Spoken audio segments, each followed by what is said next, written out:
તો કુંવરજી બાવળિયાએ સંદેશ ન્યૂઝ સાથે ખાસ વાતચીત કરી છે। પાટીલ અધ્યક્ષ તરીકે કાર્યભાર સંભાળવામાં સક્ષમ છે, પરંતુ સી.આર. પાટીલની જવાબદારીઓ વધી છે। બેઠકમાં પ્રદેશ અધ્યક્ષ મુદ્દે પણ ચર્ચાઓ થઈ શકે છે। જો કે આ કારોબારીમાં બાકી જે પણ એજન્ડા મૂકવામાં આવશે તેની પર ખાસ ચર્ચા થશે। મંત્રી કુંવરજી બાવળિયા છે તે આપણી સાથે છે, તેની સાથે વાત કરીશું। કુંવરજીભાઈ, આ કારોબારી બેઠક કેટલી મહત્વની?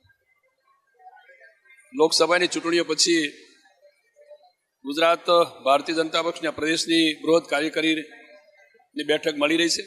આ કારોબારીની બેઠકમાં એક તો ગઈ ચૂંટણીઓ વખતની પરિણામોની પણ અને ચૂંટણીલક્ષી પણ બધી સમીક્ષા થશે।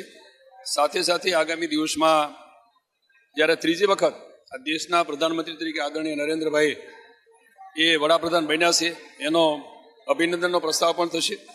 સાથે સાથે સંગઠનને ફરી પાછું મજબૂતાઈથી અને નવીનીકરણ સાથે મજબૂતાઈથી આગળ આવે માટેના વિવિધ ઠરાવો અને એની ચિંતા પણ અહીંયા થશે।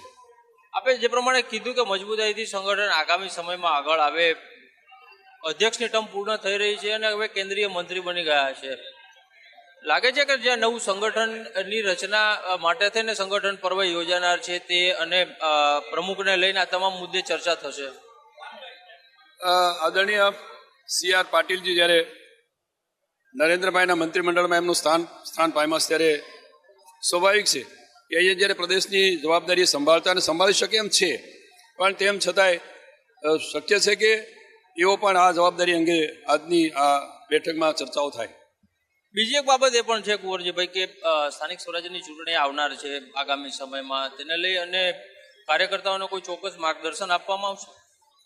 એ અંગેની પણ ચર્ચાઓ થશે। બાકી તો એજન્ડા જે રીતે પ્રદેશ અધ્યક્ષ મૂકે એ પ્રમાણે આગળની ચર્ચાઓ થશે।